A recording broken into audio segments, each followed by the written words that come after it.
Should you use a histogram or a dot plot to represent the data set below? Well, I would use a histogram because this is a pretty large data set, and histograms are much better than dot plots at displaying large data sets. Actually, if I show you what a dot plot would look like here, in order to do this dot plot,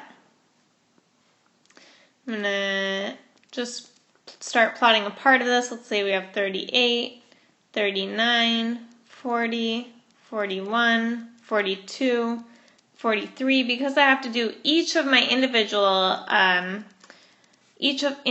value has to have its own space on the scale here. It gets a little bit difficult. So if we look here, we have one value of 38, so I would go and I would put a dot there.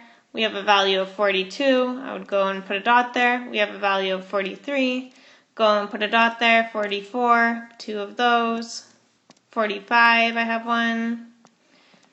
So you can see that this gets a little bit tricky. You could do it, but the scale would have to be pretty long. Instead, if we just do a histogram, it's a little bit easier.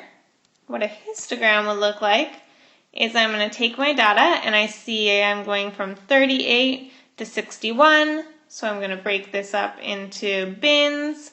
Let's say this one is 30 to 40, or 30 to 39, 40 to 49, so we're going to put 50 here, and so on. Let's say I break it up into bins. Then all I have to do is count how many are in each bin. I don't need the exact value. So in the 30 bin, I would just put 1. I would go up to, I would have my scale over here, of course, 1, 2, 3, 4, and so on. And then I would count how many are in the 40 bin, 1, 2, 3, 4, 5, 6, 7, 8, 9, 10, 11, 12. And then I know I'm going to need to make this be a height of 12 here. So that doesn't match our scale over here, but what we can fit. And so on. So it's a lot easier to just count how many you need and make the bar that height rather than doing each of those individual dots and having a huge long scale. So that's why we're going to use a histogram for this data set here.